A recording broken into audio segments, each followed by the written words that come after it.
Assalamualaikum warahmatullahi wabarakatuh. Semangat pagi, selamat siang, dan salam sejahtera bagi kita semua. Yang terhormat, Bapak Adrian Fatoni sebagai Application Engineer Junior PT Madani Talantah Nusantara, selaku narasumber kita hari ini. Yang kami hormati, Bapak KGSM Irwinsyah selaku Mining of Section Head, serta yang kami banggakan, Bapak Ibu peserta yang hadir pada ruang K3 volume 23 pada hari ini. Kami ucapkan selamat bergabung secara virtual di acara Ruang K3 Volume 23 yang mengusung tema Safe Road Strong Mind, infrastruktur jalan sebagai pilar keselamatan tambang. Pertama-tama, perkenalkan, saya Bernadetta Noviuliani yang akan memandu webinar kita siang ini. Sebelum kita lanjutkan, izinkan saya untuk membacakan rundown acara pada hari ini. Yang pertama, kita awali dengan pembukaan, kemudian penayangan safety induction, pembacaan doa, foto bersama, penyampaian materi, diskusi, games, dan diakhiri dengan penutup. Baiklah, Bapak Ibu peserta webinar Ruang K3, sebagai komitmen PT Bukit Asam terhadap keselamatan, marilah bersama-sama kita menyaksikan tayangan safety induction.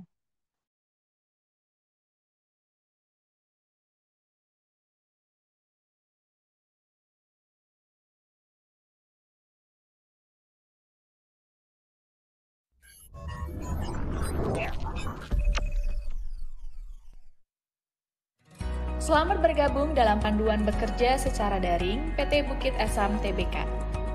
Seluruh peserta dapat bergabung dari rumah atau tempat kerja masing-masing. Sebagai bentuk komitmen terhadap peraturan dan perundangan yang berlaku, inilah induksi keselamatan dan kesehatan kerja selama bekerja secara daring. Berikut disampaikan beberapa hal yang harus dilakukan. 1. Mohon seluruh peserta memperhatikan cara duduk ergonomis, yaitu cara duduk yang aman selama sesi bekerja secara daring. Posisi duduk ergonomis adalah duduk tegap, tidak membungkuk, posisi leher tegap, tidak menunduk ke depan. Atur kursi sehingga sandarannya menopak lekuk tulang belakang. 2. Perhatikan jarak mata terhadap layar PC, laptop, atau perangkat seluler Anda. Atur agar tidak terlalu dekat dengan layar untuk mengurangi resiko pancaran radiasi layar monitor yang dapat menimbulkan kelelahan pada mata. 3. Perhatikan bahaya kelistrikan seperti penggunaan stop kontak dengan beban listrik berlebih serta jalur kabel dari perangkat Anda.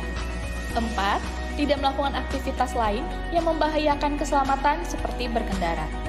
5. Istirahatkan mata dengan metode 20-20-20. Setiap 20 menit menatap layar monitor, istirahatkan mata selama 20 detik dengan memandang jauh sejauh 20 kaki atau minimal 6 meter.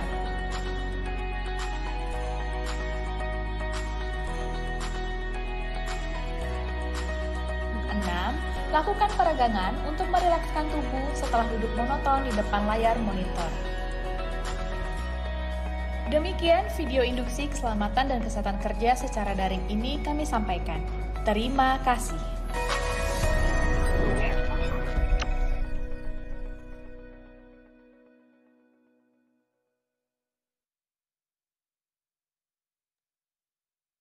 Demikian tayangan safety induction sebagai bahan informasi untuk kita semua. Demi kelancaran acara webinar Ruang K3 kita pada hari ini, ada baiknya kita membaca doa terlebih dahulu. Pembacaan doa akan dipimpin oleh Saudara M. Rido Taufiki. Kepada Saudara Rido dipersilahkan.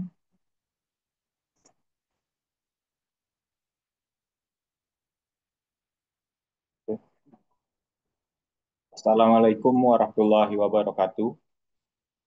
Hadirin yang berbahagia, marilah sejenak kita menundukkan kepala untuk berdoa, memohon kepada Tuhan agar acara ini menjadi berkah. Saya pandu doa ini dengan agama Islam dan bagi yang beragama lain dapat menyesuaikan dengan keyakinannya masing-masing. Bismillahirrahmanirrahim. Hamdan syakirin, hamdan naimin, hamdan yuwafi ni'amahu wa yukafi'u mazidah. Ya Rabbana lakal hamdu kama yanbaghi li jalali wa ajika wa azimi sultani. Allahumma sholli ala Sayyidina Muhammad wa ala ali Sayyidina Muhammad. Ya Allah, ya Tuhan kami, segala puji serta syukur kami haturkan kehadirat-Mu atas segala rahmat dan karunia yang telah Engkau limpahkan serta segala nikmat yang telah Engkau berikan kepada kami. Sehingga pada hari ini Engkau telah mempertemukan kami dalam kegiatan Ruang K3 volume 23 dalam keadaan yang sehat. Jadikanlah pertemuan ini sebagai majelis yang bermanfaat kepada kami, kepada karyawan kami, kepada negara, dan jadikan apa yang kami lakukan ini sebagai amal ibadah di sisimu. Ya Allah, ya Tuhan kami, berikanlah kami ilmu yang bermanfaat, dan mudahkanlah kami untuk memahaminya. Anugerahkanlah kebaikan kepada kami, apa-apa yang telah Engkau anugerahkan kepada orang-orang yang soleh sebelum kami.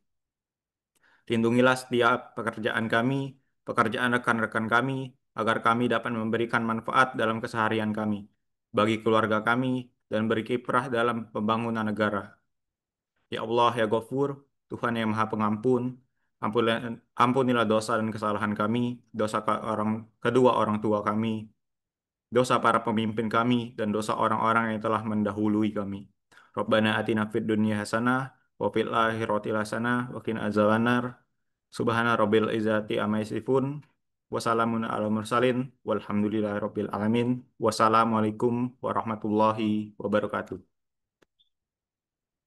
Warahmatullahi wabarakatuh. Terima kasih kepada Saudara Rido atas pembacaan doanya. Bapak Ibu, sebelum kita memulai acara hari ini, izinkan kami mendokumentasikan kegiatan kita pada siang hari ini. Dimohon kepada Bapak Ibu sekalian untuk menyalakan kameranya.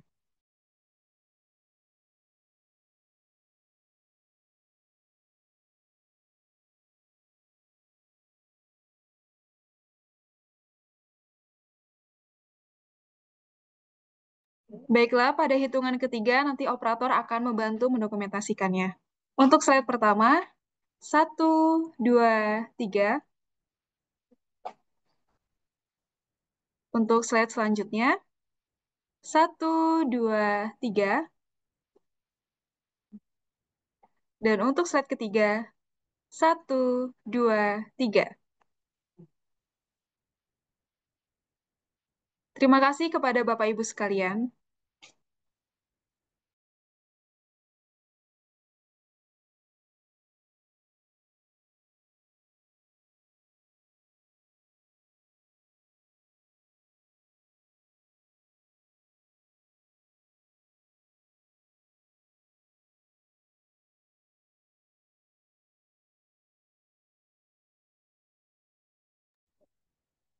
Oke, sebelum kita masuk acara inti, mari kita nih untuk cek ombak terlebih dahulu dan mengumpulkan semangat Bapak Ibu semua yang sudah hadir.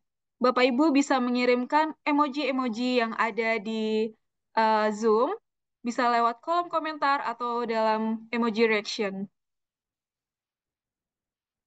Wah, Wah, ini ada banyak sekali ya Bapak Ibu. Ada yang mengirimkan tepuk tangan, ada yang mengirimkan love, terus ada yang konfeti juga nih. Wah, ini ada saya salah fokus nih, ada yang emoticon marah ini. Suasana hatinya sedang tidak baik-baik saja tuh bagaimana nih Bapak Ibu ya? Ini ada yang mengirimkan mawar dari Dania Fitriah Putri. Kemudian ada yang 3 emoticon nih dari Bapak Rapi Darwis nih ya. Ada emoticon apa nih ketawa terus senyum, senyum keluar gigi, senyum Pepsodent kalau kita sebutnya. Terus ada emoticon dengan mata love love gitu. Ada juga nih yang mengirimkan stiker api tapi memberikan ciuman sepertinya seperti itu ya. Kemudian ada apa nih? Putri Duyung. Kemudian ini ada Bapak Yani ini. Wah, ini sepertinya dari Fire atau gimana nih Bapak Yani?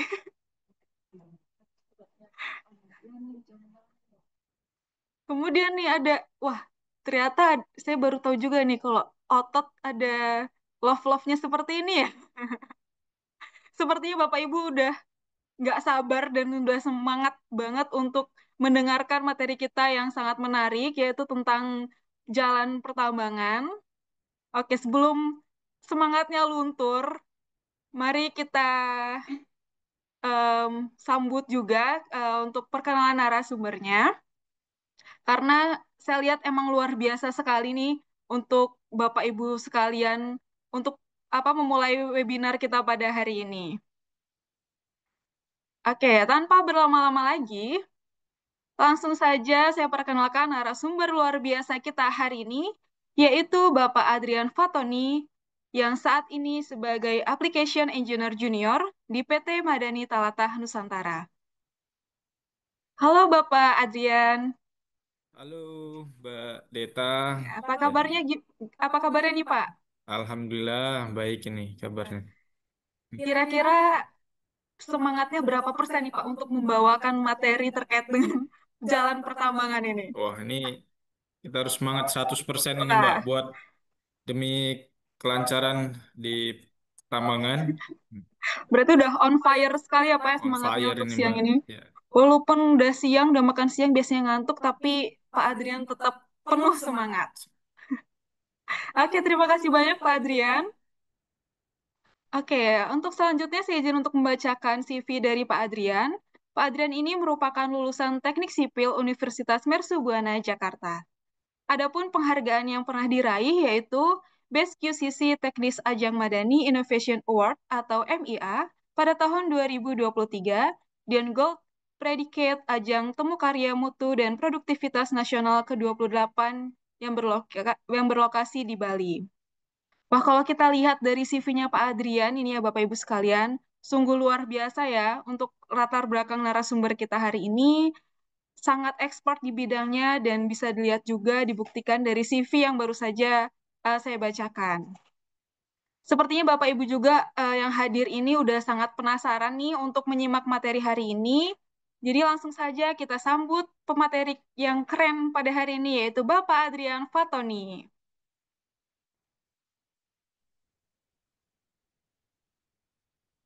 Oke, terima kasih Mbak Deta Sama-sama Pak. untuk waktu yang telah disediakan. Mungkin izin lupa ya. Eh, kita share screen terkait dengan materi Mbak Deta. Iya, boleh Pak.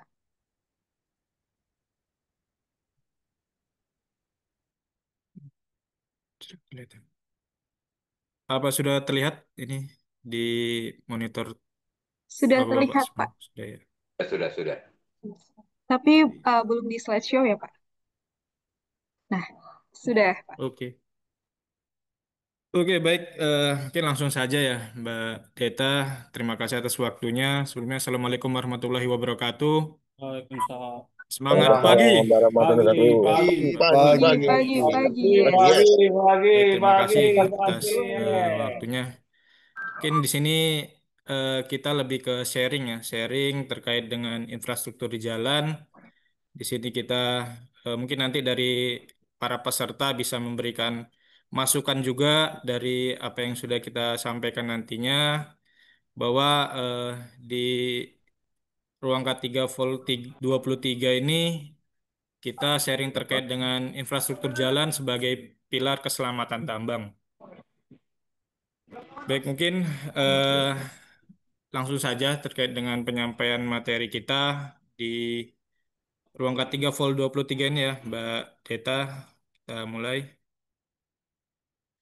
Baik, yang pertama kita eh, terkait dengan regulasi pemerintah, kita ketahui bahwa ada beberapa regulasi pemerintah yang mengatur tentang pertambangan, contoh di Undang-Undang Nomor 1 Tahun 1970 tentang keselamatan pertambangan. Lalu ada juga Kepmen SDM Nomor 1827 tentang kaidah penambangan yang baik. Lalu juga untuk Undang-Undang Nomor 3 Tahun 2020, ini amandemen dari Undang-Undang eh, Nomor 4 Tahun 2029. Lalu juga ada SNI 6351 tahun 2016, ini tentang rambu-rambu ya, rambu-rambu pertambangan. Baik, Ini adalah materi kita yang akan kita bahas, Bapak Ibu peserta. Yang pertama terkait dengan definisi dan peran jalan tambang. Yang kedua, desain geometri dan struktur jalan tambang. Lalu yang ketiga, pemeliharaan dan pengelolaan jalan tambang. Yang keempat, ini jenis-jenis kerusakan jalan tambang. Kelima, aspek keselamatan dan lingkungan. Yang keenam, penggunaan teknologi sebagai penunjang keselamatan tambang. Dan terakhir ini sesi diskusi ya. Oke, nanti di sesi diskusi ini ada satu kuis yang akan kita berikan untuk para peserta Iya. yang menyimak dari materi yang akan disampaikan. Speakernya tadi, Baik, speakernya tadi apa? Bapak Ibu semuanya, yang pertama kita bahas terkait dengan definisi dan peran jalan tambang, ya. Di sini eh, di menurut pengertiannya, jalan tambang itu merupakan jalan khusus yang diperuntukkan untuk kegiatan pertambangan. Dari sini juga ada juga jalan tambang atau produksi itu adalah jalan yang terdapat pada area pertambangan dan atau area proyek yang digunakan dan dilalui oleh alat pemindah tanah mekanis sebagai penunjang dari kegiatan pengangkutan tanah penutup, bahan galian tambang dan kegiatan penunjang pertambangan. Nah, mungkin di sini juga ketika kita di lokasi tambang ada juga istilah-istilah lain yang kita dapat seperti jalan pit atau jalan hauling, hauling batu bara atau jalan hauling OB, yaitu bagian dari jalan tambang juga, cuman yang membedakannya adalah peruntukan dari unit yang melalui jalan tersebut.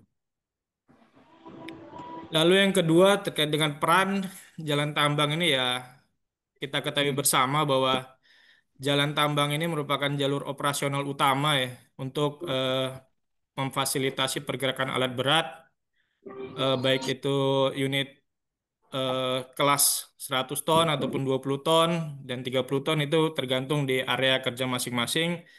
Eh, Peran utama yaitu terkait dengan jalur operasional utama untuk pemindahan material yang diangkut dari tambang. Nah, perlu kita sama-sama ketahui, Bapak Ibu, untuk dari total cycle time unit dump truck ataupun unit truk yang melewati jalan tambang itu 70%-nya merupakan waktu yang dihabiskan di jalan tambang atau haul road. Nah, selebihnya itu 20% di area front loading dan 10% di area disposal. Nah, jadi perlu kita manajemen dengan baik untuk area di jalan tambang ini karena cukup besar waktu yang dipakai di area jalan tambang. Nah, lalu menurut buku di R.J. Thompson, Curtin University, faktor kecelakaan pada dump truck itu ada beberapa faktor, ada 3 faktor di sini. Yang pertama itu sebesar 43% faktor kecelakaan itu berdasarkan karena faktor dari desain jalan. Lalu sebesar 47% itu total faktor dari human error dan kondisi yang tindakan tidak aman dari driver atau pengemudi. Lalu yang ketiga terkait dengan 10%-nya itu dari vehicle mechanical atau kondisi unit yang digunakan. Nah, jadi 43% itu cukup besar, Pak, Bapak Ibu, sebagai penyumbang faktor kecelakaan di unit dump truck. Jadi kalau tidak kita maintain, maka tidak menuntut kemungkinan angka 43% ini akan lebih tinggi dari yang teori utama ini, Pak. Lalu lanjut eh, di desain geometri dan struktur jalan tambang. Kita ketahui bersama di geometri jalan itu banyak hal ya yang kita ketahui. Seperti yang pertama terkait dengan lebar jalan, kemiringan jalan atau grade, jari-jari tikungan, super elevasi, rambu. Nah, ini dari teman-teman safety, lalu terkait dengan drainase. Nah, lalu untuk dari segi struktural jalan itu ada sifat fisik material, jenis material, dan juga daya dukung tanah atau CBR. Nah, mungkin eh, nanti untuk teman-teman atau Bapak Ibu sekalian yang ingin bertanya bisa disisipkan di sela-sela penyampaian bisa ataupun nanti di sisi akhir eh, presentasi ya, Mbak Deta. Iya, betul, Pak. Oke. Nah, ini kita masuk ke yang pertama ini yang sangat krusial terkait dengan desain geometri jalan, yaitu terkait dengan standar lebar jalan. Nah, kita banyak menemukan kondisi jalan tambang yang di mana dari segi lebar jalan saja tidak mencukupi untuk persyaratan di area jalan tambang. Nah, di mana untuk jalan tambang tersendiri itu ada persyaratannya, di mana yang pertama terkait dengan lebar jalan tambang untuk di jalan yang sisi dua arah atau jumlah lajur ada dua lajur itu jumlah lebar minimalnya yaitu 3,5 dari lebar unit terbesar yang melintas. Nah, misal yang melintas di area tersebut adalah yang terbesarnya di unit CAT 777 ya berarti dari lebar tersebut 3,5 kali lebar unitnya itu merupakan lebar jalan yang standar. Lalu 2 kali lebar alat angkut terbesar untuk jalan tambang satu arah. Nah, apabila terdapat jalan yang dipisahkan eh, dipisahkan dengan median, nah itu untuk lebar jalannya itu sebesar 2 kali lebar alat angkut. Nah, contoh di gambar, mungkin ini Bapak Ibu bisa melihat terkait dengan lebar dari jalan tambang itu sekitar 3,5 kali lebar unit. Nah, kenapa dibikin 3,5? Ini eh, pada saat operasional penambangan biasanya ada hal-hal yang tidak kita inginkan, misal terkait dengan kerusakan unit di jalan hauling ya, di jalan tambang. Nah, ini bisa kita antisipasi dengan ketika lebar 3,5 kali lebar unit, artinya masih ada lebar 2,5 eh, lebar unit yang bisa dilaluin oleh si unit dump truck atau unit truk. Nah, itu juga menjadi faktor untuk produktivitas dari sisi produksi. Lalu yang kedua, ini kemiringan jalan atau grade. Nah, ini Bapak Ibu sering eh, mengetahui ya, menjumpai di area jalan ada namanya grade. Grade jalan ini. Nah, grade jalan ini adalah perbandingan beda tinggi ya. Beda tinggi antara dua titik dengan jarak datar. Misalnya ini terjadi di area tanjakan nih kita ketahui. Nah, ini di mana untuk grade jalan sendiri itu eh, secara syarat itu tidak boleh melebihi dari 12%. Nah, ini juga menyesuaikan dengan perhitungan dari spesifikasi kemampuan alat angkut, terus juga jenis material penyusun jalan, lalu juga terkait dengan eh, yang paling dominan itu terkait dengan penggunaan fuel dari si unit truk. Nah, contoh di gambar ini adalah grade jalan yang tidak konstan ya, Bapak Ibu. Ini yang satu eh, adanya perbedaan beda tinggi dari jalan yang tidak rata. Nah, ini mempengaruhi satu juga tingkat tingkat penggunaan fuel dari unit yang cukup tinggi dan juga pengaruh ke sisi driver yang eh, kurang nyaman dengan kondisi jalan yang grade-nya tidak rata dan juga tidak konstan. Nah, ini mungkin yang kedua, gambar yang kedua ini merupakan contoh dari grid jalan yang secara potongan melintangnya itu geometrinya rata ya, rata dan tidak tidak berbeda ini. Lalu yang ketiga kita bahas terkait dengan jari-jari tikungan. Mungkin Bapak Ibu ketahui terkait dengan eh, di jalan tambang ya, baik jalan tambang ataupun jalan umum, tidak mutlak bahwa jalan itu tidak memiliki tikungan. Nah, perlu kita ketahui juga ada beberapa perhitungan terkait dengan jari-jari tikungan. Nah, jari-jari tikungan ini faktor yang menentukannya yaitu beberapa aspek terkait dengan kecepatannya, lalu ada faktor gesek dari unit dan juga super elevasi jalan. Nah, jadi untuk jari-jari tikungan ini yang perlu kita perhatikan itu terkait dengan kecepatan rencana dari unit yang akan melewat. Nah, contoh di gambar ini adalah eh, model tikungan yang tikungan ke arah ke, ke kanan ya. Dan ini nanti berkaitan dengan super elevasi jalan. Semakin tinggi kecepatan yang direncanakan, maka semakin panjang jari-jari tikungan yang harus dibuat atau semakin besar jari-jari tikungan yang dibuat karena berkaitan dengan kecepatan yang akan dilewatin oleh hauler. Lalu yang keempat, nah ini super elevasi nih, banyak kita temuin juga di eh, lapangan ya, di lapangan super elevasi yang kondisinya terbalik. Apa sih super elevasi itu? Nah, Bapak Ibu, super elevasi merupakan kemiringan badan jalan ke arah pusat tikungan. Simpelnya adalah ketika Bapak Ibu melalui jalan dengan tikungan ke arah kanan, nah maka kemiringan jalan itu juga dibikin ke arah kanan dengan eh, super elevasi tingkatnya sebesar 5-7% dari lebar jalan.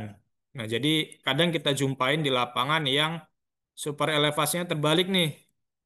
Nah, ketika super elevasinya terbalik dengan kecepatan yang sudah direncanakan, semestinya dia unit itu miring ke kanan dalam gambar ini.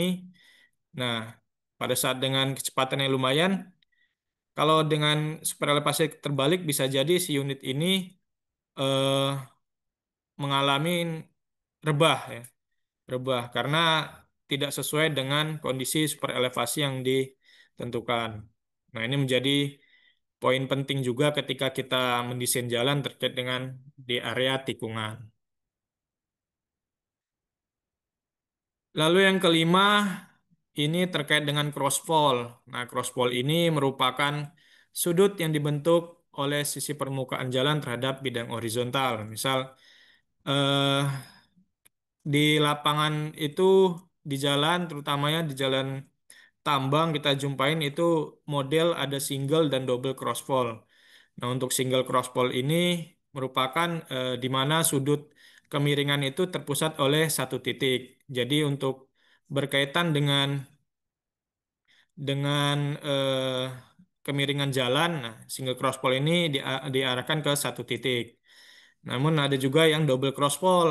Nah, double crossfall ini kemiringan jalannya dibagi menjadi dua titik. Nah, ini berkaitan dengan drainase atau pola air ketika musim hujan. Jadi kalau dibikin double crossfall atau bisa bilang crown jalan, double crown, itu aliran airnya terkontrol dan mengarah ke dua sisi. Jadi tidak menggenang di badan jalan. Jadi terkait dengan crossfall ini merupakan bagian terpenting untuk eh, jalan ketika kita mengalami di musim hujan. Lalu yang keenam, nah ini sering kita jumpain juga ini Bapak Ibu di jalan tambang terkait dengan persimpangan ya. Nah, persimpangan ini secara aturan juga memiliki aturan yang eh, cukup baku terkait dengan jarak dan juga sudut dari persimpangan. Nah, sering kita temui juga di jalan itu ada jenis simpang, simpang 3, terus simpang 4, ada juga bahkan simpang 5. Nah, itu yang kurang baik untuk digunakan di jalan tambang. Nah, seperti pertama terkait dengan persimpangan. Nah, ini ada T-junction atau simpang 3 tegas. Nah, itu dibentuk dengan sudut 70 sampai 90 derajat. Tujuannya apa?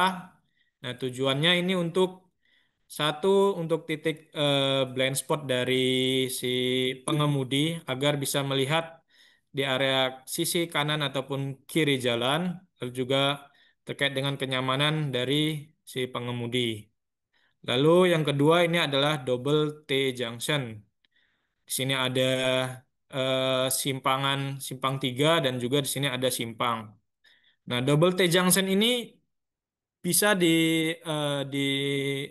rekayasa dengan adanya simpang double T junction itu dengan jarak minimum di 75 meter. Artinya ketika kita melewatin jalan ada simpang 3, nah itu dengan jarak 75 meter ke atas baru boleh terdapat satu simpangan lagi. Jadi tidak boleh kurang dari 75 karena ya berkaitan dengan traffic yang ada dan juga eh, kecepatan dari si unit yang melalui. Lalu yang ketiga itu terkait dengan cross junction atau simpang 4. Nah, di simpang 4 ini standar untuk sudutnya sama di 70 sampai 90 derajat untuk rekomendasinya dan juga di area simpang 4 perlu kita ketahui juga bahwa untuk lebar jalannya yaitu minimum di 4 kali lebar unit dan juga di area simpangan dipasang median sebagai petunjuk. Dan juga untuk area ujung simpangan, nah ini area ujung-ujung simpangan ini diberikan tanggul yang sedikit lebih rendah gunanya untuk meningkatkan visibility dari unit kecil seperti sarana LV ataupun light truck yang akan melewati simpangan tersebut. Lalu ketujuh, nah ini tanggul. Nah, tanggul dan separator atau median jalan. Nah, tanggul sendiri secara standar, tinggi tanggul itu ada standarnya yaitu 3/4 dari tinggi tayar terbesar. Nah, ini merupakan tinggi minimum dari tanggul. Nah, jadi misal kayak unit eh, kelas 100 ton HD785 ataupun di kelas triple seven, kayak triple seven, nah tinggi tayar sekitar jadi tinggi tanggulnya sekitar di 2 meter minimal, yaitu 3/4 dari tinggi tayar. Dengan sudut bagian dalam tanggul itu 60 derajat, kurang lebih yang sudut sisi luar tanggul yaitu di sekitar 45 derajat. Ini berkaitan dengan nantinya berkaitan dengan faktor safety dan juga di drainase. Lalu median jalan, nah ini yang saya sampaikan tadi bahwa di median jalan di area persimpangan itu wajib ada median jalan. Nah, median jalan ini pun eh, ada standarnya. Standar dari median jalan itu yaitu tingginya eh, minimal minimal yaitu setengah dari diameter roda terbesar, roda kendaraan terbesar dan lebar minimal juga 1 kali lebar dari kendaraan yang terbesar. Nah, ini contoh di penempatan median jalan di area persimpangan, baik simpang 4 ataupun di simpang 3. Lalu yang kedelapan, ini rambu-rambu. Nah, ini rambu-rambu ini yang menjadi sarana komunikasi kita, salah satu sarana komunikasi di tambang untuk eh, teman-teman ketika Bapak Ibu berkendara di jalan tambang. Nah, untuk standar rambu pun ada yang mengatur terkait dengan standar warna dan juga penulisan menurut Keputusan Menteri Perhubungan 61 tahun 1993. Jadi rambu itu dibagi menjadi 4, yaitu rambu perintah dengan warna dasar biru dan bertulisan warna putih. Lalu ada rambu petunjuk warna dasar hijau dan tulisan berwarna putih. Lalu ada rambu peringatan itu warna dasarnya kuning dan tulisannya berwarna hitam. Lalu ada rambu larangan, warna dasarnya merah dan biasa tulisannya hitam ataupun putih. Nah, ini pasti Bapak Ibu sering temukan di jalan itu sebagai sarana komunikasi kita untuk area jalan tambang. Ini beberapa contoh, ada beberapa contoh rambu nih, rambu belok peringatan untuk belok ke kiri, tikungan ke kiri, dan juga ada rambu peringatan terkait dengan tanjakan yang curam. Ini ada contoh juga terkait dengan rambu eh, dilarang masuk dan juga dilarang mendahului. Nah, banyak contoh-contoh rambu yang ada di Jalan Tambang.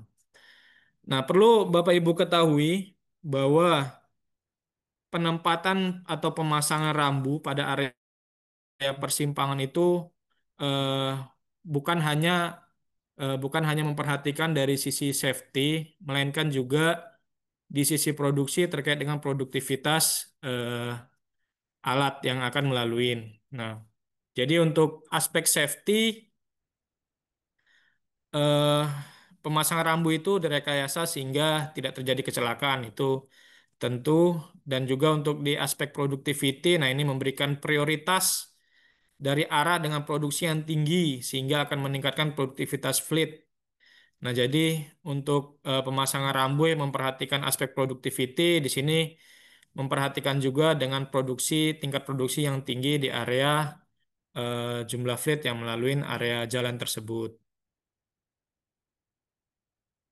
Nah, baik, mungkin Mbak Deta, eh, kalau ada teman-teman yang ingin bertanya sebelum memasukin ke sisi struktur, mungkin bisa disampaikan sebelum kita lanjut di materi selanjutnya. Oh ya Pak, oh ya Pak Adriani, di kolom komentar ini kalau saya lihat sudah ada yang bertanya nih Pak. Ini langsung saja saya bacakan atau bagaimana Pak? Boleh, boleh, boleh saja Oke, kita langsung saja kita jawab Pak sebelum kita Ardian mau masuk tanya, ke boleh materi Mbak? di area struktur jalan. oke Boleh baik bertanya Pak. Ini Pak Ardian? dari Bapak Diki Kusmayadi. Izin bertanya, Sudah. secara peraturan idealnya untuk siraman jalan itu jeda waktunya secara ideal berapakah durasinya? Begitu Pak, mungkin bisa dijawab terlebih dahulu. Mana? Sini.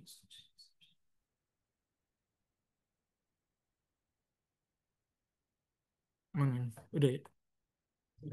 Oke, baik, Mbak Deta ya, dari pertanyaan dari Pak Diki ya tadi ya, Iya, terkait dari Pak dengan Diki. durasi penyiraman.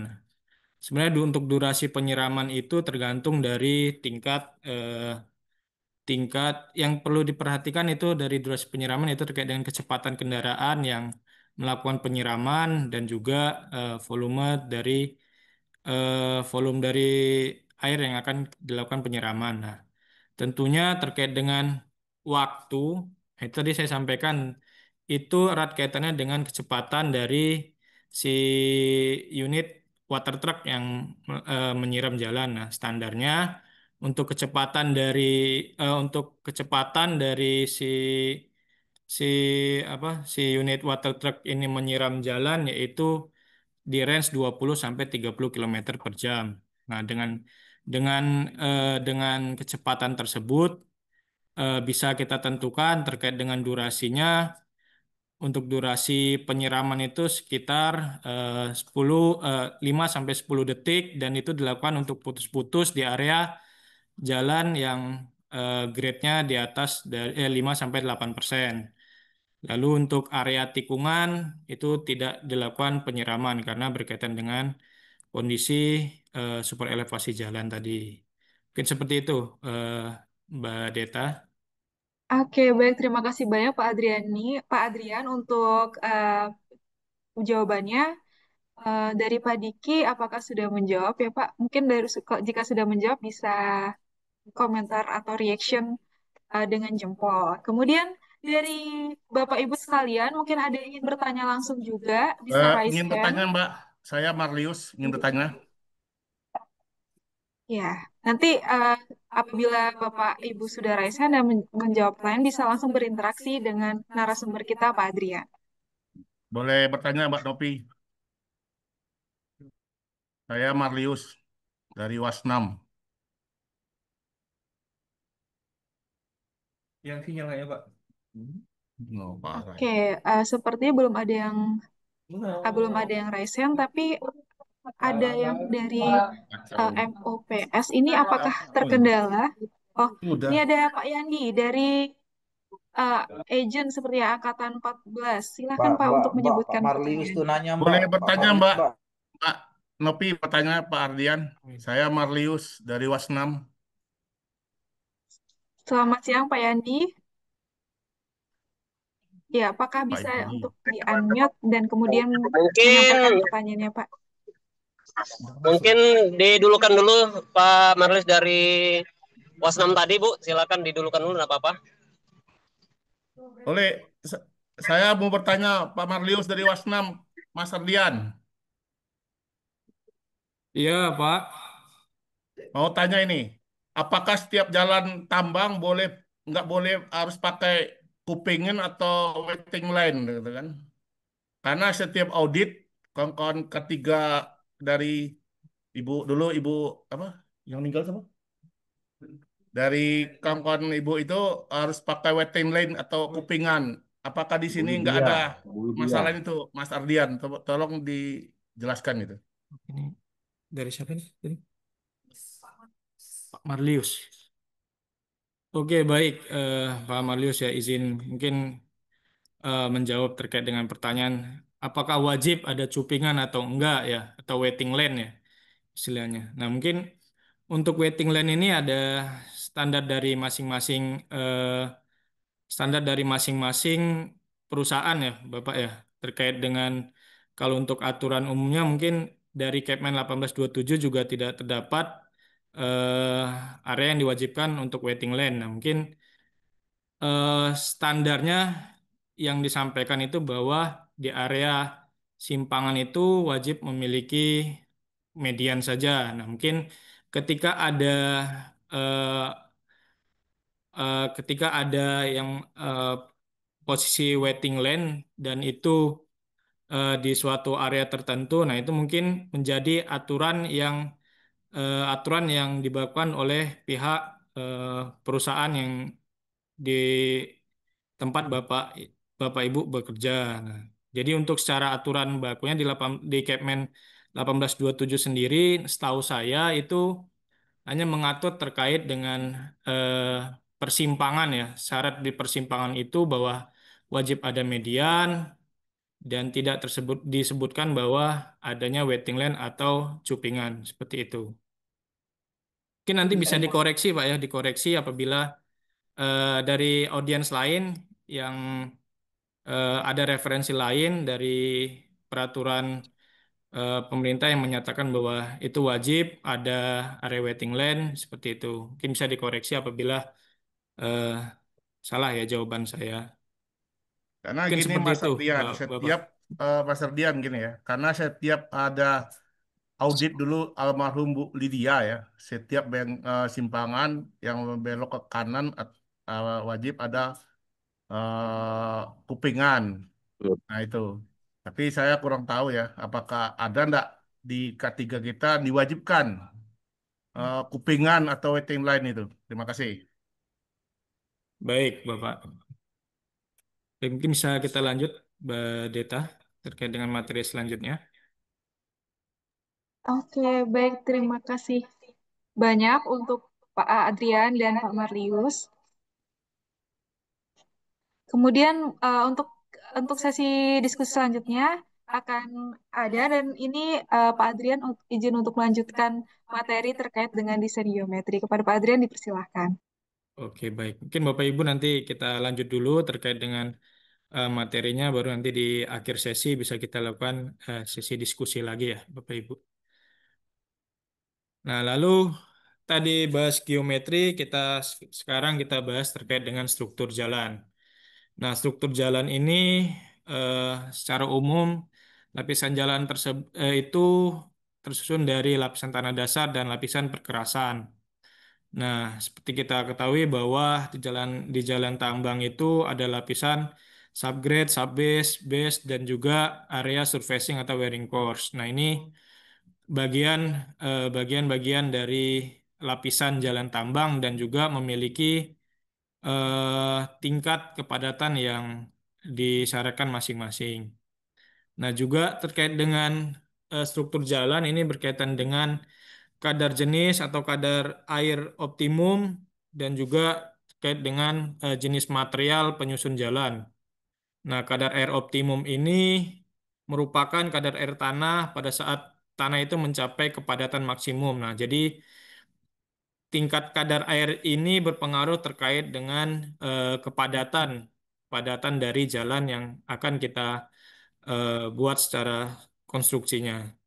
Lalu untuk jenis-jenis ataupun klasifikasi material pembuat jalan, nah itu sangat kita perlu ketahui bahwa sifat material itu yang bagus digunakan untuk jalan tambang itu seperti apa. Nah, secara pengelompokan eh, jenis ataupun klasifikasi material itu terbagi menjadi 5, yaitu jenis batuan atau gravel, pasir atau sand, lanau, lempung, dan juga gambut. Nah, untuk eh, terkait dengan masing-masing material ini memiliki eh, tingkat kekuatan dan juga tingkat eh, tingkat kekuatan jalan yang masing-masingnya berbeda. Nah, lalu selanjutnya terkait dengan struktur, ini merupakan ada juga kita sebut juga di lapangan itu daya dukung tanah ya. Daya dukung tanah Bapak Ibu. Nah, ini berkaitan dengan nilai CBR. CBR itu apa? Nah, CBR itu merupakan angka yang menunjukkan kekuatan daya dukung tanah dasar atau lapisan pondasi bawah atau lapisan atas suatu konstruksi perkerasan. Nah, CBR ini kita bisa uji di lapangan maupun laboratorium. Nah, biasanya kalau kita di lapangan kita uji dengan menggunakan alat yang namanya adalah DCP atau Dynamic Cone Penetrometer dengan prinsip yaitu kecepatan penetrasi dari konus yang digunakan dengan ditekan oleh kekuatan standar. Nah, untuk daya dukung tanah ataupun nilai minimum dari CBR yang mampu menopang beban unit kelas 100 ton yaitu kelas 777 ataupun HD785 berdasarkan referensi dan juga konfigurasi distribusi beban. Nah, itu yaitu sebesar 33%. Nah, lalu berikut merupakan jenis-jenis kerusakan jalan tambang. Nah, perlu kita ketahui juga eh, jalan tambang itu tidak mutlak dengan kondisi yang bagus terus. Nah, bahkan ada juga kondisi-kondisi yang mengalami kerusakan. Contoh-contoh kerusakan di jalan tambang yaitu yang pertama ini potholes atau kerusakan jalan berbentuk lubang. Biasanya terjadi akibat adanya genangan air atau penyiraman yang berlebihan sehingga mengalami struktur jalan itu mengalami kerusakan dengan kondisi adanya genangan air. Dan kedua itu ada namanya rating. Nah, rating ini kerusakan jalan berbentuk rel. Biasanya ini dikarenakan oleh konsentrasi beban itu yang ditopang itu hanya di satu titik. Nah, ini biasanya kondisi rating ini berkaitan dengan jalan yang lebarnya kurang dari standar, jadi sehingga si unit yang melewati itu hanya melewat di satu titik sehingga material jalan tersebut menjadi jenuh. Lalu yang ketiga terkait dengan corrugation atau gelombang. Nah, ini biasa disebut juga kalau di lapangan nih undulating nih, Bapak Ibu. Jadi undulating itu merupakan kondisi permukaan jalannya itu kondisinya bergelombang. Nah, ini sangat mengganggu tingkat kenyamanan ya dari pengemudi. Ketika jalan bergelombang, dia jenuh pastinya si driver ataupun operator yang melewatin. Dan belum lagi terkait dengan kerusakan dari si unit. Nah, ini biasanya untuk corrugation ataupun gelombang ini dikarenakan oleh daya dukung tanahnya yang rendah. Lalu yang keempat ini loose material. Nah, ini kerusakan jalan ini material surfacing jalannya tuh lepas, Bapak Ibu. Jadi eh, kondisinya material surfacingnya itu lepas ke pinggir jalan, nah, sehingga eh, material penyusun surfacing jalan ataupun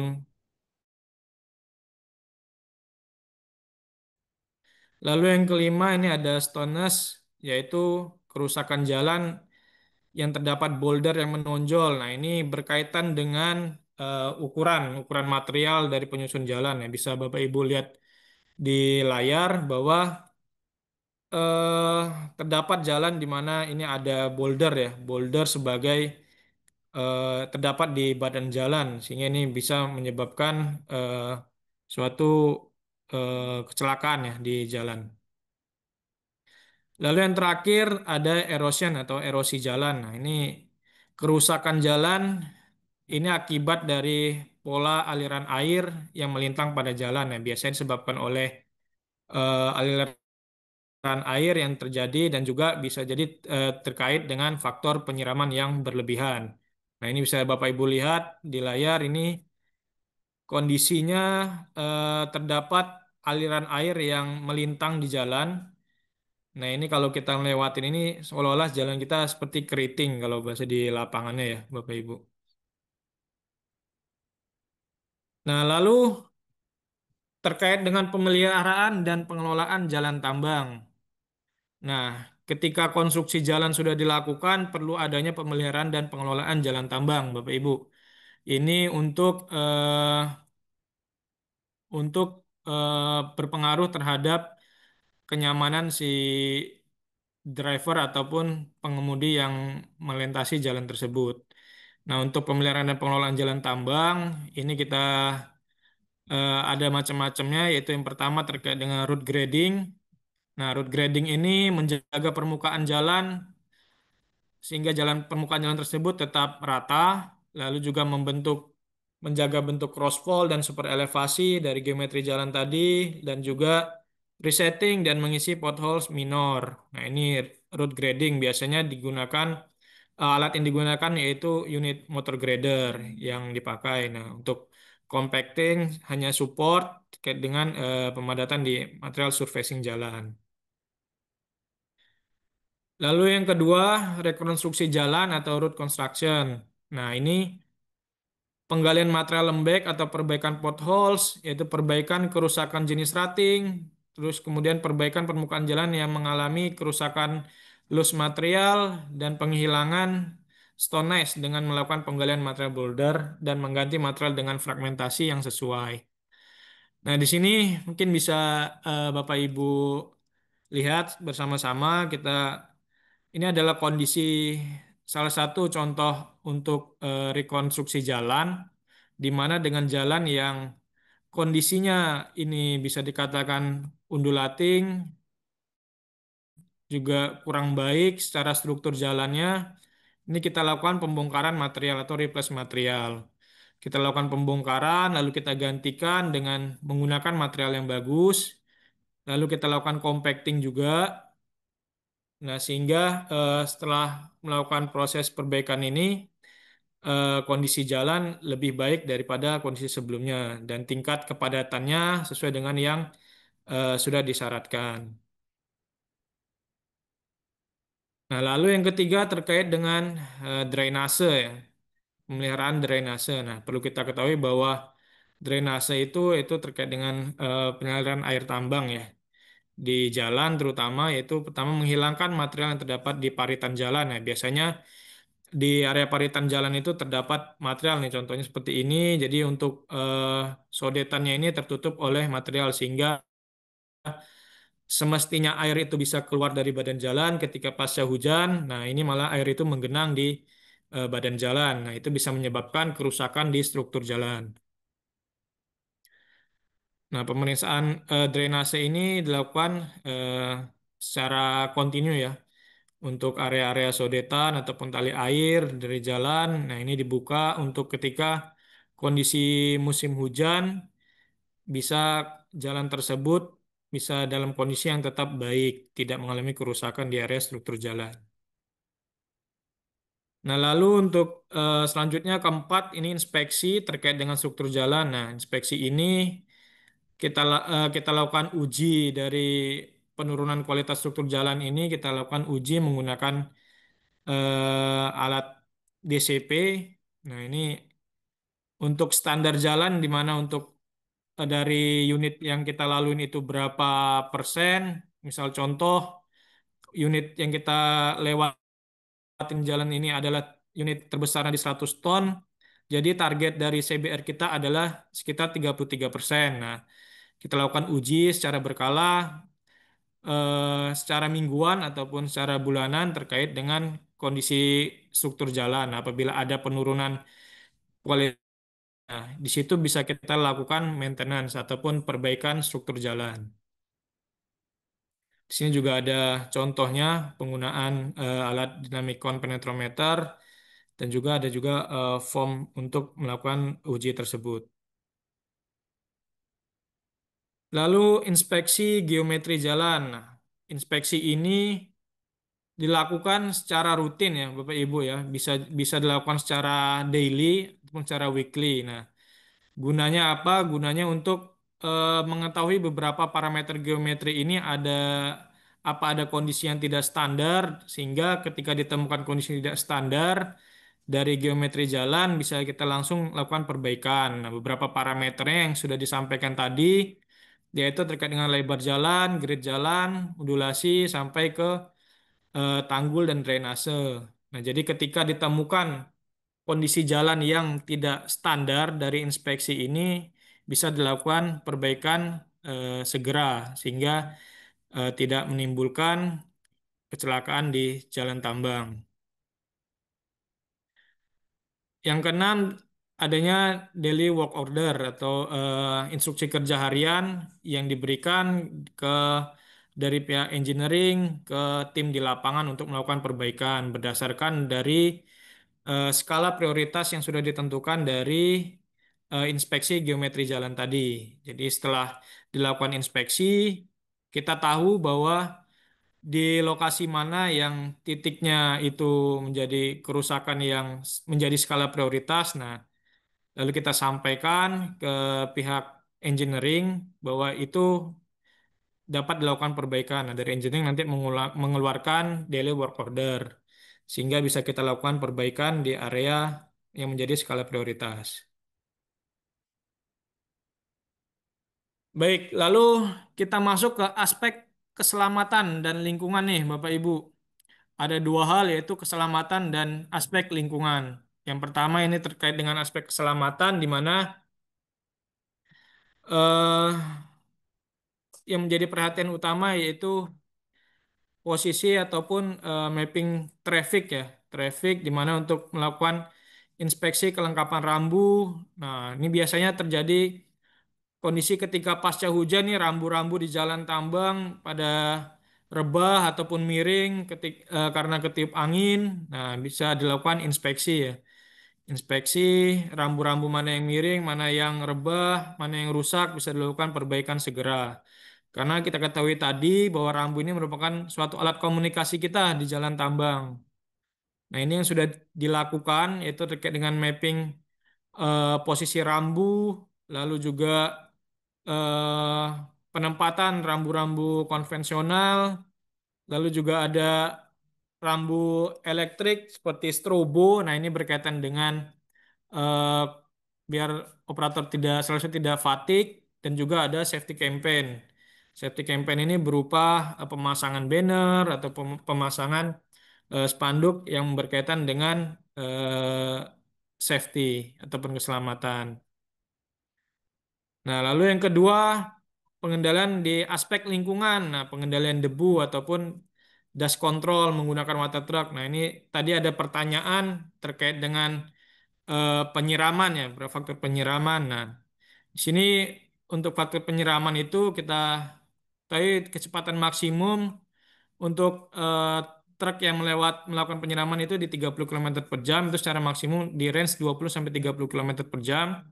Lalu untuk pada jalan turunan dan tanjakan dengan grade kurang 8% ini dilakukan penyiraman secara putus-putus dan seperti Bapak Ibu lihat bahwa yang pertama ini kondisi sebelum penyiraman itu eh, debunya lumayan ya, lumayan tebal sehingga ketika debu ini eh, lumayan tebal itu dapat mengganggu dari visibilitas dari si pengemudi mengemudikan truknya. Lalu dilakukan proses penyiraman dengan unit water truck.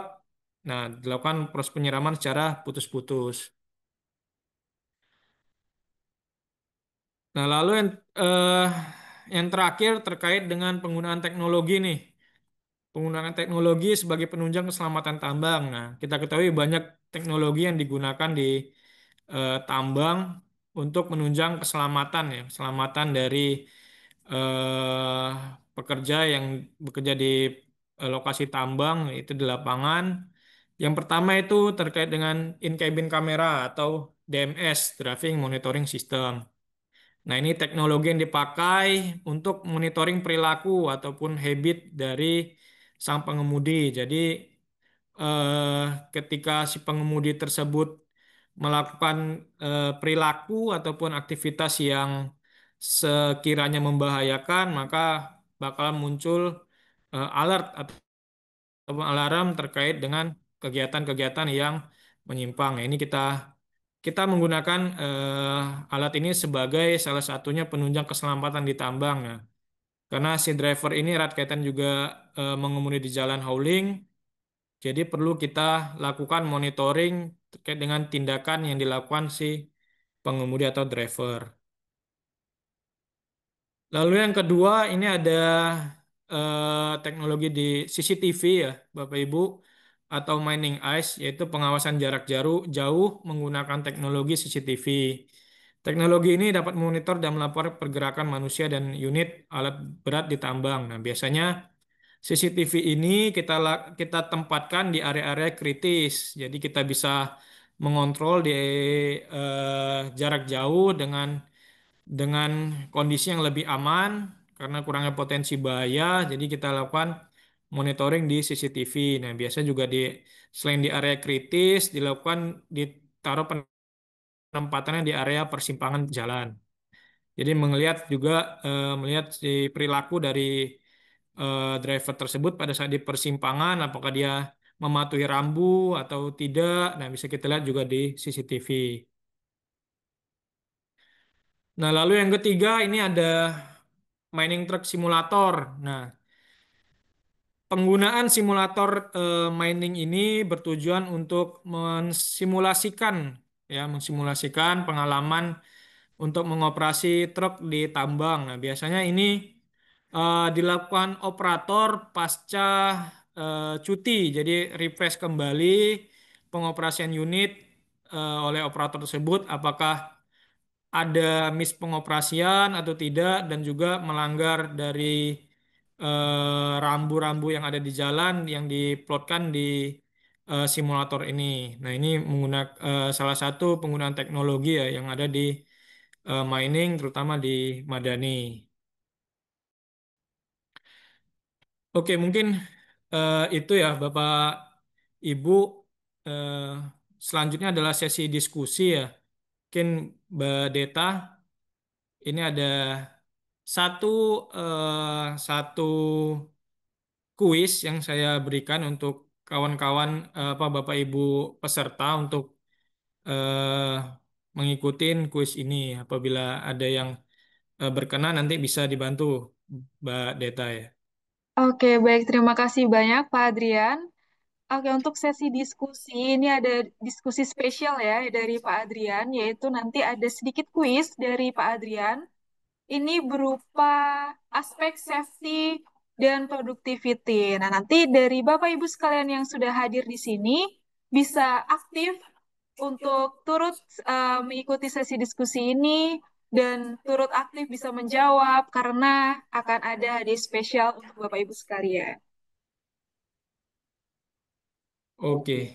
Nah, mungkin ini ya Deta ini terkait dengan penempatan rambu. Nah, ini tadi saya sampaikan bahwa rambu itu harus memenuhi dua aspek, yaitu aspek safety dan productivity. Nah, ini mungkin ada teman-teman yang mau mencoba untuk memberikan simulasi terkait dengan penempatan rambu di mana memenuhi aspek safety dan productivity. Nah, kita ketahui bersama di sini ada simpang tiga.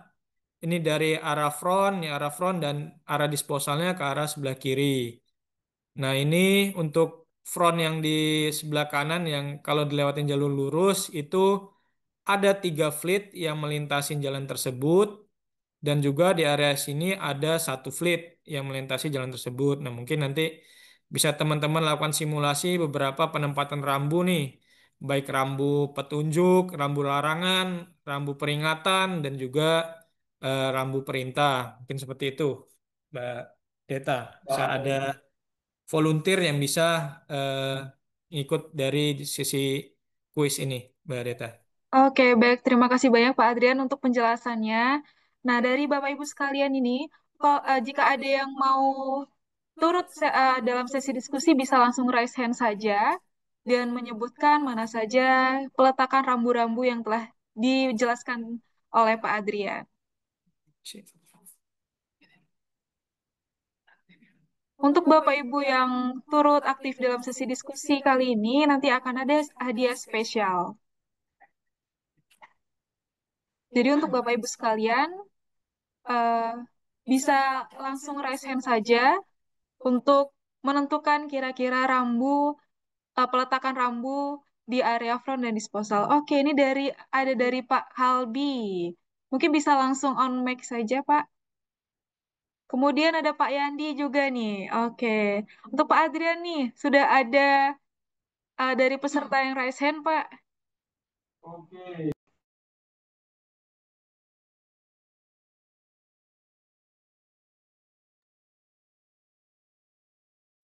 Oke, dari Pak Kolbi ya, silakan. Pak Kolbi. Oke, baik. Terima kasih atas waktunya, Pak Adrian. Baik, yang pertama untuk area front yang 1 kali R 9.100 itu, Pak ya. Itu kan Ya, ada double median. ya. Nah, untuk jalur eh, muatannya, karena ini posisinya satu fleet, jadi di sebelah kiri itu kita akan pasang rambu peringatan simpang 3 dan juga rambu giveaway. Jadi untuk jalur muatan kita prioritaskan yang dari 3 fleet. Karena 3 fleet ini secara eh, traffic itu lebih banyak unitnya daripada yang satu fleet. Untuk double mediannya di median yang pertama itu ada eh, petunjuk arah jalur muatan, lalu yang di tengah itu petunjuk arah untuk yang mau ke Bisa dicoret-coret, eh, Mbak Deta. Bisa dibantu coret mungkin untuk ini, Mas Kolbi.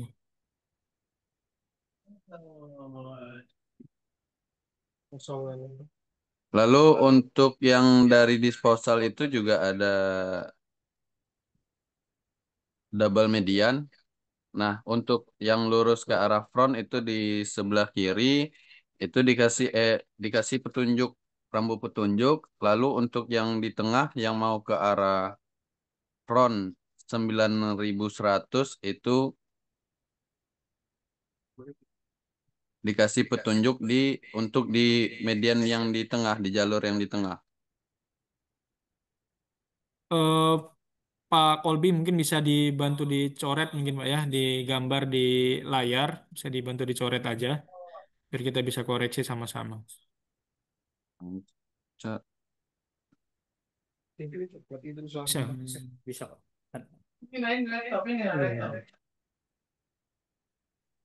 Gede Oh, banget. oke. Ini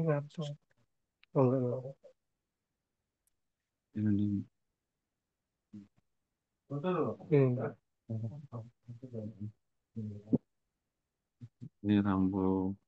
Oh,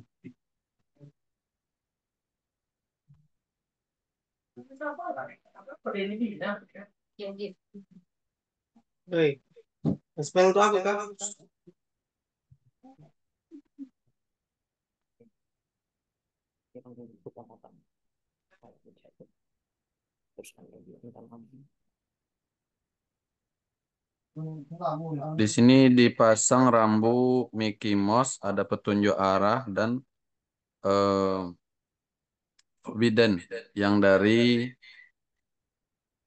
jalur front di sini.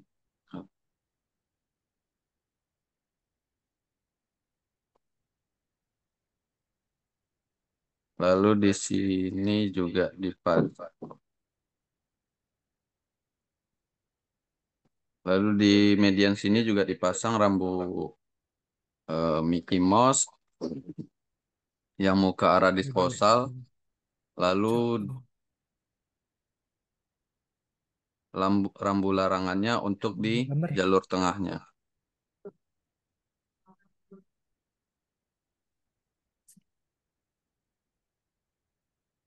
Gambarnya nggak muncul ya.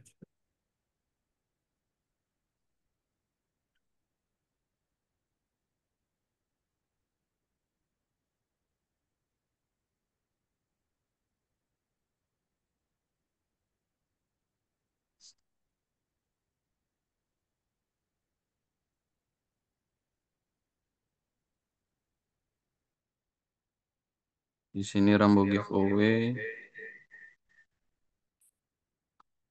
Lalu rambu peringatan. Di sini juga dipasang rambu Mickey Mouse.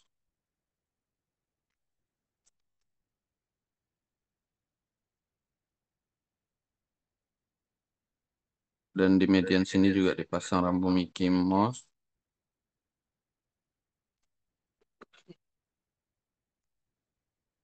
Di sini di median sini juga dipasang rambu Mickey Mouse.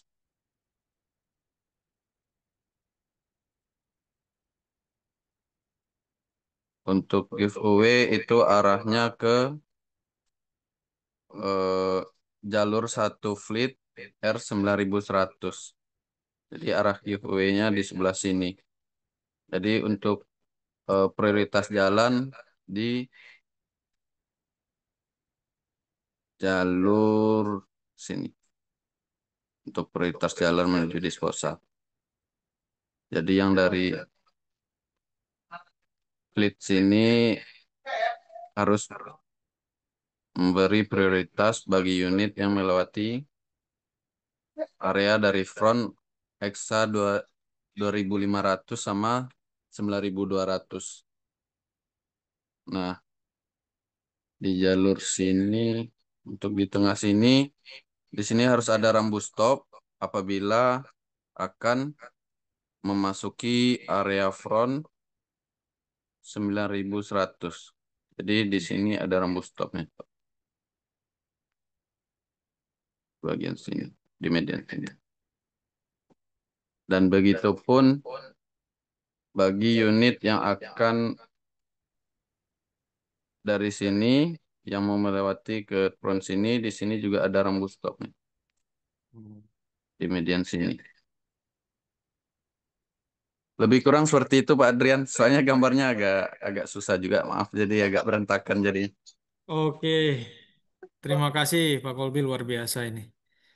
Nah, ini menurut saya sudah pas juga sih untuk penempatan rambunya dan memahami bahwa rambu itu tidak selain untuk faktor aspek safety-nya, itu juga ada faktor aspek productivity-nya. Nah, ini luar biasa nih untuk Mas Kolbi nih. Kurang lebih eh, jawabannya benar untuk penempatan rambunya. Nah, ini mungkin lebih jelasnya gambarannya seperti ini ya, Pak Kolbi.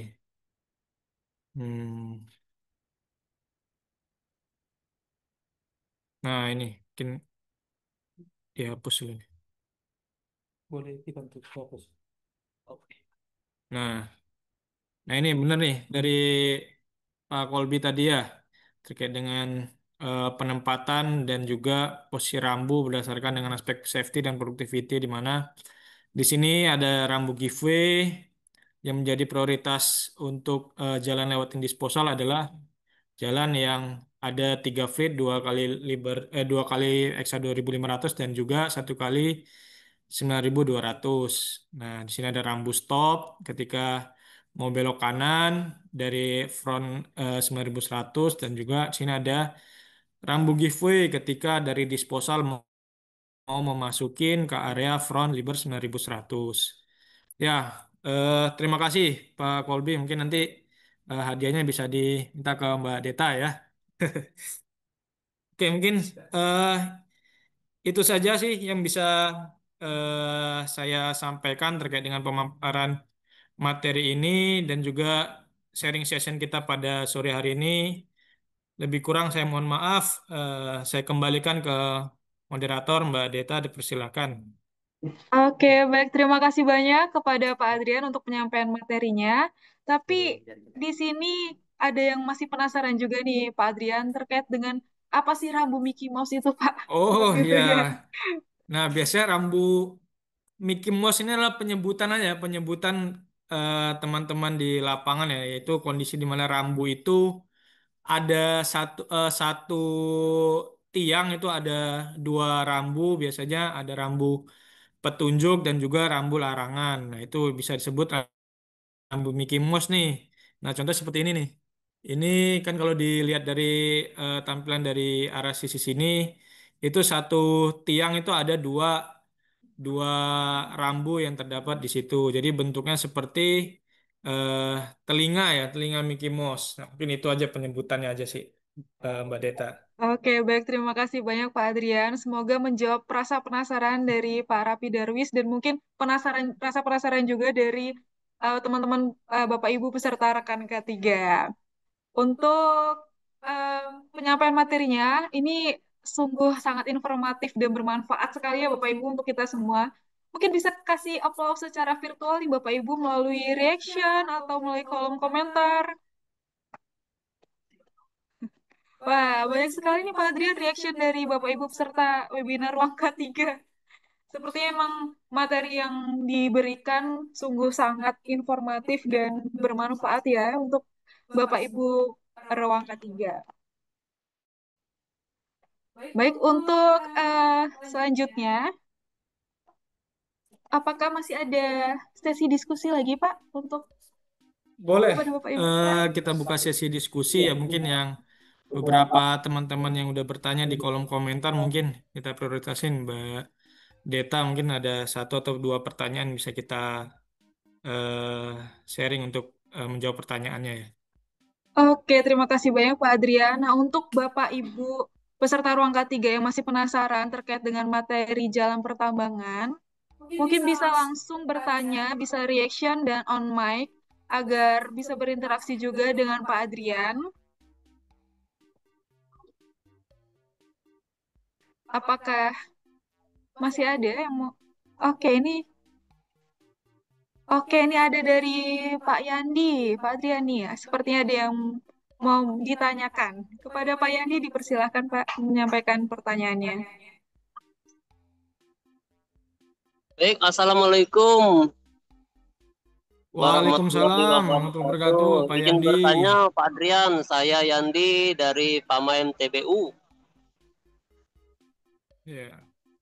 Baik Pak, tadi menarik sekali materi dari Pak Adrian terkait masalah route, jalan, hauling maupun ada kerusakan-kerusakan jalan. Nah ini ada sedikit saya mau izin bertanya. Yang pertama terkait masalah yang di route, apakah ada standar jumlah plit standar jumlah plit di area lokasi hauling route ya, apalagi kita ini kan tadi ada keterangan route kerusakan jalan Pak ya, jadi ini siapa tahu apakah ada standar nasionalnya hauling route ini berapa sih jumlah plit yang diharuskan atau yang seharusnya dilewati dan agar secara traffic density dan safety-nya aman dan kondisi jalannya juga tidak cepat rusak. Itu yang pertama. Terus yang terakhir terkait pemasangan tadi ada terkait rambu-rambu Pak ya. Apakah ada standar nasional untuk kita all ya dunia pertambangan pemasangan rambu-rambu ini seperti apa? Apakah boleh siang malam? Apakah siang saja? Kalau siang malam, apalagi terutama malam, apakah ada eh apa namanya itu kayak semacam seperti apa sih pemasangan rambut di malam hari, apalagi dengan kondisi gelap ya kan, ditambah juga apa namanya itu traffic unit HD kita yang potensi fatigue itu cukup cukup besar. Mungkin itu Pak Adrian. Terima kasih. Oke, terima kasih Pak Yandi. Ini pertanyaan yang luar biasa ini Pak Yandi ya. Yang pertama terkait dengan traffic density dan juga yang kedua terkait dengan aturan pemasangan rambut itu boleh dipasang pada saat malam hari kah atau hanya di siang hari ya Pak Yandi ya. Nah mungkin eh, saya sampaikan dulu mungkin Pak Yandi ya untuk Bapak Ibu yang hadir bahwa pertanyaan pertama ini terkait dengan traffic density atau kepadatan tingkat kepadatan di lalu lintas jalan tambang ya.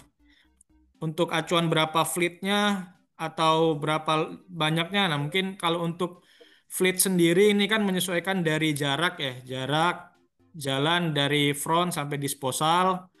Nah, kalau untuk jumlah fleetnya itu berdasarkan jarak, Pak Yandi ya. Nah, lalu untuk acuannya, untuk acuan standarnya ketika jalan itu misal di jalan jarak kita di 2 km.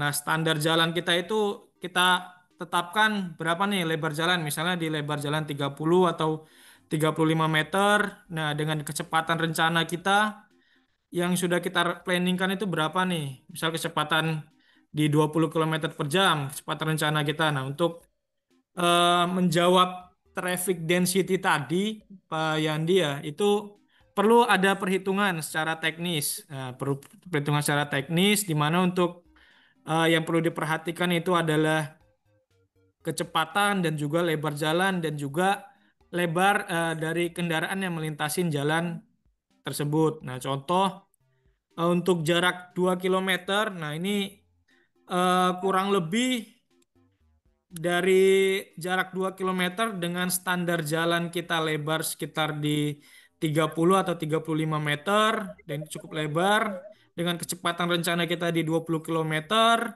Nah, kemungkinan untuk jumlah jumlah alat yang melewati jalan tersebut sekitar di 67 unit. Nah, kalau untuk jumlah fleet sendiri, nah menyesuaikan dari jarak di 2 km tadi, Pak Yandi. Nah, mungkin untuk traffic density ini menyesuaikan dari jumlah unit yang akan dilewatin. Nah, lalu apakah aman? Nah, balik lagi, Pak ya, terkait dengan kondisi aman. Kalau kita sudah menempatkan posisi jalan tersebut sesuai dengan geometrinya, nah itu bisa dikategorikan aman. Nah, mungkin nanti ketika adanya kita hilangkan kondisi yang tidak aman, nah itu ada muncul mungkin suatu tindakan yang tidak aman. Nah, minimal kita sudah menghilangkan satu kondisi yang tidak aman dari jalan kita yang standar. Nah, terus juga perlunya adanya median di jalan juga, terus operator juga tahu nih kecepatan dia tuh mestinya harus berapa, Pak Yandi. Nah, itu harus kita sampaikan juga ke operator. Jangan sampai dengan jalan yang sudah kita buat sekitar dengan lebar 30 meter, si operator ini malahan melakukan tindakan tidak aman, salah satu dengan overspeed. Nah, seperti itu. Nah, kalau untuk tadi terkait dengan traffic density ya secara perhitungan untuk dengan jarak 2 km terus juga lebar jalan 35 meter itu mampu untuk menampung unit sebanyak di 67 unit yang melewatin jalan tersebut. Jadi kira-kira sekitar satu truk itu memiliki jarak per 30 meter ada eh, truk lagi di belakangnya. Seperti itu Pak Yandi. Lalu yang kedua ya terkait dengan pemasangan rambu siang atau malam ya. Untuk pemasangan rambu itu lebih baik di siang hari memang Pak Yandi karena mengingat terkait dengan kondisi penerangan ya visibilitas dari driver ataupun operator yang melewatin jalan. Nah, lebih baiknya di siang hari dan apabila terdapat suatu kondisi yang mengharuskan untuk dilakukan pemasangan rambu di malam hari bisa saja dilakukan, tapi harus memperhatikan terkait dengan sosialisasi dan pemahaman dari kawan-kawan operator ataupun driver yang melewati jalan tersebut. Jadi ketika memang mengalami suatu kondisi yang mewajibkan malam hari untuk memasang rambu, nah di sini juga harus kita perhatikan terkait dengan sosialisasi untuk kawan-kawan atau rekan-rekan driver operator itu harus memahami dari bahwa rambu tersebut sudah terpasang di area tersebut. Nah, lebih baiknya memang di siang hari, Pak Yandi, untuk pemasangan rambu. Mungkin seperti itu, Pak Yandi. Berarti yang untuk pemasangan rambu tadi belum ada standar yang nasionalnya, Pak ya. Berarti tinggal kita kalau memang misalkan pengen aman, berarti kita di siang hari saja. Kalaupun misalkan di malam hari, berarti yang kata Pak Adrian tadi, pertama kita harus sosialisasi, yang kedua bila perlu kita stop dulu, kita pasang rambunya aman, baru kita operasi lagi. Oke, makasih banyak Pak Adrian, Pak Tony, terima kasih. Baik, terima kasih kembali Pak Yandi. Oke, baik. Terima kasih banyak kepada Pak Yandi dan kepada Pak Adrian. Untuk satu pertanyaan lagi nih Pak Adrian dari Pak Rafi Darwis. Kepada Pak Rafi Darwis dipersilahkan Pak.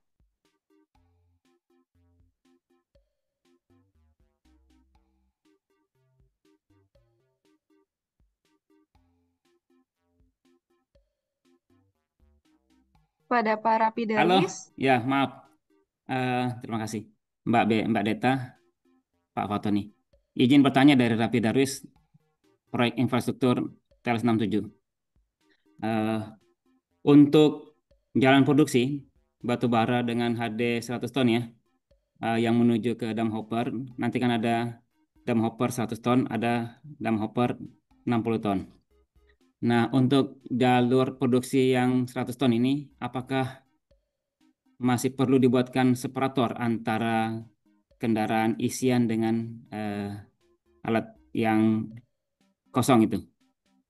Terus yang kedua, untuk tanjakan jalan produksi batu bara dengan HD 100 ton tersebut yang menuju ke dam hopper, apakah boleh diperkeras dengan rigid beton dengan maksimal kemiringan berapa? Terus yang ketiga, nilai daya dukung tadi ada yang 33% untuk sekelas HD. Itu acuannya ke mana? Biar kami sampaikan juga ke kontraktor pelaksana. Terus yang keempat, untuk jalan produksi, karena di dam hopper nanti ada kapasitas 60 ton dan 100 ton, apakah dapat dipergunakan jalannya bersama-sama gitu dalam satu jalur? Terima kasih Mbak Deta, Pak Fatoni. Oke, baik. Terima kasih Pak Darwis. Wah, cukup banyak juga nih pertanyaannya Pak Darwis. Dan cukup luar biasa nih pertanyaan dari Pak Darwis. Mungkin Ya, izin ya menjawab ya Pak Darwis. Mungkin nanti bisa dikoreksi apabila jawaban saya ada yang keliru ataupun kurang pas. Mungkin bisa dikoreksi oleh teman-teman atau rekan-rekan yang ada di sini ya. Izin mungkin Pak Darwis terkait dengan pertanyaan pertama ya. Untuk jalan produksi batu bara perlu dibuat tanggul atau separator atau tidak ya. Nah, untuk perlu dibuat atau separator ini kan median ya. Nah, untuk median sendiri kan untuk standarnya itu ada ditempatkan di area persimpangan. Nah, mungkin untuk menjawab itu wajib ada atau enggak. Nah, itu wajib ketika di area persimpangan, Pak Darwis. Nah, kemudian untuk area jalan lainnya ketika baik atau tidak dipasang median ataupun separator, nah itu perlu diperhatikan juga ketika kalau memang kita memasang separator, artinya lebar jalan yang kita menjadi acuan itu harus lebih lebar daripada jalan yang tidak menggunakan separator ataupun median. Nah, secara aturan sih memang tidak ada untuk median untuk pemisah jalan ya, jalan utama sepanjangan artinya. Nah, cuman disampaikan bahwa berdasarkan Kepmen pun yang disampaikan ini bahwa median itu ada ketika di posisi persimpangan ataupun di tikungan jalan. Nah, seperti itu Pak Darwis. Nah, eh, ketika perlu dipasang median jalan sepanjangan pun bagus itu untuk tingkat produktivitas dan juga safety-nya itu lebih bagus. Tapi perlu dilakukan risk assessment untuk kajian di perusahaan yang dibuat jalan pemisahnya. Oke, mungkin itu untuk jawaban pertanyaan pertama ya Pak Darwis ya. Lalu untuk pertanyaan kedua nih, itu berkaitan dengan apakah boleh untuk jalan 100 ton itu diberikan perkerasan dengan beton ya, beton dan juga maksimal grade-nya itu berapa. Nah, kalau untuk jalan dengan perkerasan beton itu sangat boleh Pak Yandi. Itu malahan bagus untuk si unitnya.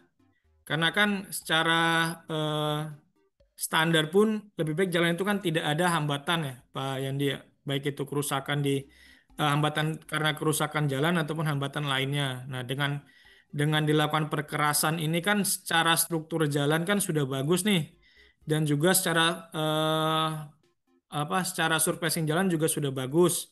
Artinya mungkin sangat bagus Pak untuk jalan itu dilakukan perkerasan dengan rigid. Lalu untuk berapa persen kemiringannya? Nah, untuk grade-nya sendiri itu menyesuaikan Pak, menyesuaikan dari spesifikasi unit atau bisa kita sebut tuh di plan itu ada OMM istilahnya Operating Maintenance Manual. Nah, itu dari spesifikasi unit yang akan melewati jalan tersebut. Nah, misalnya untuk kelas HD ataupun kelas TR yang kelasnya 100 ton, grade-nya mungkin angka 8, maksimal di 8%. Nah, itu secara OMM sudah tercantum. Lalu untuk kelas kayak Arctic itu di range di 12%. Nah, mungkin itu sudah tercantum juga di OMM ya, Pak Darwis, berdasarkan dari spesifikasi unit masing-masing. Lalu untuk pertanyaan nomor 3 nih, terkait dengan daya dukung CBR di 33% ya, Pak. Nah, untuk angka 33% itu mengacu dari mana? Nah, itu sebenarnya ada perhitungannya Pak Darwis. Ada perhitungan dari konfigurasi beban dari distribusi beban si unit tersebut. Misal di unit 777 distribusi bebannya berapa persen tuh untuk di ban depan ataupun ban belakang. Nah, untuk perhitungannya sendiri itu mengacu pada ada peraturan ASTO dan juga di SNI 1744 deh dan 1733. Nah, itu bisa kita hitung Pak Darwis terkait dengan daya dukung materialnya. Jadi kita perlu tahu konfigurasi beban dari ban unit itu di ban belakang itu berapa persen, ban depan berapa persen, dan kemampuan si unit itu di berapa persen. Itu bisa kita hitung, Pak Darwis. Untuk acuannya ada ASTO dan juga SNI untuk acuan perhitungannya. Yang saya sampaikan itu 33% itu yaitu berdasarkan di ASTO dan juga perhitungan manual yang kita hitung berdasarkan dengan tadi yang saya sampaikan terkait dengan distribusi beban dan juga gaya gesek di ban unit yang melewati jalan tersebut. Baik, lalu yang terakhir, nah, apakah jalan produksi ini bisa dipergunakan dengan dimix dengan ada unit 100 ton, ada unit 60 ton yang melewati satu jalur? Ya, jawabannya bisa, Pak. Bisa, cuman yang mempengaruhinya adalah tingkat produktivitas dari si unit truk yang melewati jalan tersebut. Nah, kenapa bisa saya bilang yang berpengaruh adalah produktivitasnya karena secara kecepatan dan juga beban yang ditopang dari unit tersebut itu berbeda dari kelas 60 ton dan juga 100 ton. Jadi kemungkinan bisa ada suatu kondisi di mana misal DT 60 ton yang di depan dan 100 ton di belakang. Nah, ini yang 100 ton ini bakalan kecepatan bakalan rendah karena terhalang oleh unit 60 ton yang ada di depannya. Jadi secara gambaran akan terjadi iring-iringan seperti itu pada Darwis ketika melewatin suatu jalan eh, yang dilewatin oleh dua kelas unit hauler yang berbeda. Mungkin seperti itu, Pak Darwis ya. Berapa pertanyaannya? Mungkin kalau ada yang eh, kurang pas atau kurang sesuai bisa disampaikan dan juga bisa ada dari peserta lain yang akan menambahkannya, Pak Darwis. Terima kasih Pak Tony. Iya. Oke, oke lanjut, Mbak Deta. Oke, baik. Terima kasih banyak kepada Pak Darwis dan Pak Adrian atas jawaban serta pertanyaannya. Tapi mohon maaf sekali untuk Bapak Ibu peserta ruang ketiga karena keterbatasan waktu. Jadi untuk beberapa pertanyaan yang belum terjawab mungkin bisa menghubungi Pak Adrian. Bagaimana, Pak? Siap, Mbak Deta. Mungkin bisa kita lakukan sharing lagi nanti. Bisa di japri ke saya untuk terkait dengan jalan tambang ini ya. Kita sama-sama diskusi aja. Oke, baik. Terima kasih banyak Pak Adrian. Oke, untuk sesi selanjutnya, karena keterbatasan waktu juga ya Bapak Ibu, jadi untuk sesi kuisnya mungkin kita akan lakukan di lain kesempatan. Jadi untuk pemenang-pemenang pada webinar ketiga hari ini, yaitu akan diberikan kepada peserta Bapak Ibu peserta webinar ruang ketiga yang aktif dalam sesi diskusi.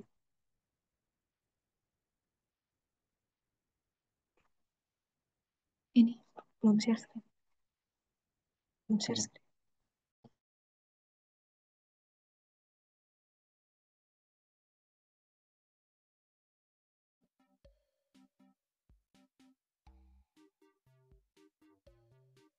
Oke, untuk pemenang peserta webinar ruang ketiga pada hari ini yaitu ada Bapak Kolbi, Bapak Yandi, dan Bapak Rapi Darwis. Untuk pemenang ruang ketiga hari ini diingatkan dapat mengambil hadiahnya di kantor Mining OSH yang berada di Banko, dan untuk peserta yang berada di luar Tanjung Enim juga bisa memberikan alamatnya kepada panitia. Oke, untuk Bapak Ibu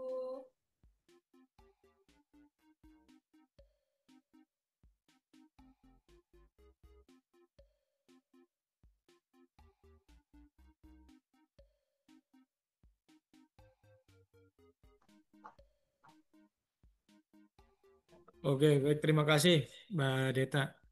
Mungkin pesan aja buat rekan-rekan semuanya bahwa keselamatan di jalan itu sangat penting karena kita ketahui tadi bahwa 70% dari siklus waktu EGDAR dari si truk itu dihabiskan di jalan ya. Jadi sangat penting bahwa infrastruktur di jalan itu menjadi eh, fokus dari Bapak Ibu semuanya. Nah, sering kita jumpain juga bahwa yang menjadi fokus itu kadang malahan kondisi di front loading yang sering disorot yaitu terkait dengan produktivitas si unit eksavatornya.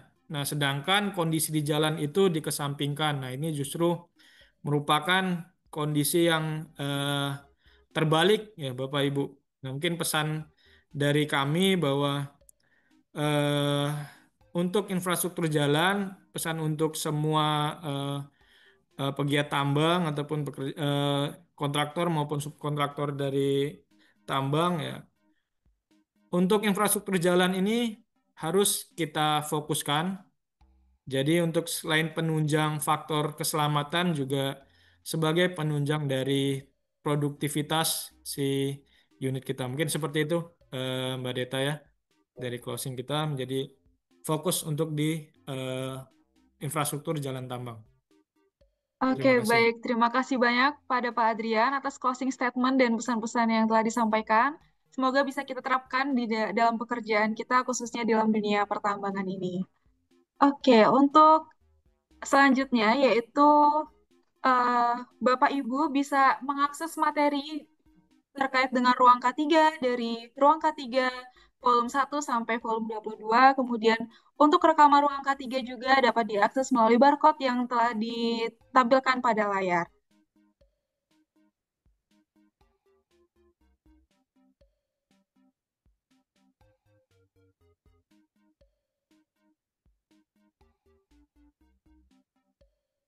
Baik, bagi Bapak Ibu sekalian, sebelum berakhirnya sesi kita pada hari ini, dipersilakan untuk Bapak Ibu yang hadir dalam sesi ruang K3 hari ini dapat mengisi link evaluasi dengan men-scan barcode yang berada di tampilan layar Bapak Ibu sekalian atau melalui link yang dibagikan oleh panitia.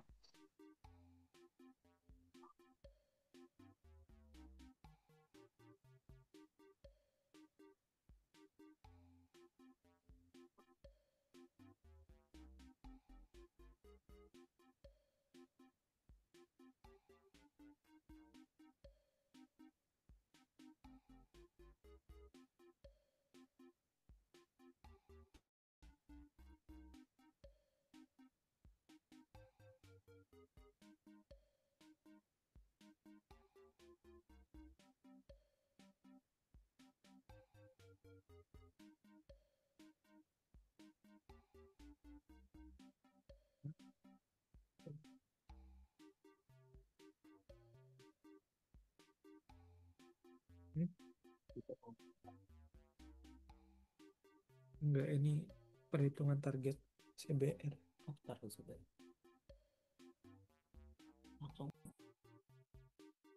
Oke, baik. Terima kasih kepada kehadiran Bapak Ibu sekalian yang sudah menyempatkan waktunya untuk bergabung dalam webinar Ruang K3 hari ini. Semoga apa yang telah disampaikan dalam acara kita hari ini dapat bermanfaat dan dapat mendukung kinerja K3 yang lebih baik. Sebelum menutup, terdapat pantun pesan keselamatan untuk menutup acara kita pada hari ini. Batu pondasi kokoh terpasang. Cakep. Rambut teratur jadi pedoman. Cakep. Taat aturan saat bekerja di tambang agar pulang ke rumah dengan senyuman. Saya Bernadetta Novi Yuliani selaku pembawa acara, izin menutup acara kita pada hari ini. Lebih dan kurang saya mohon maaf. Semangat pagi dan salam K3. Wassalamualaikum warahmatullahi wabarakatuh. Waalaikumsalam. Terima kasih. Waalaikumsalam warahmatullahi wabarakatuh. Pojok kanan ini kita pasang rambunya.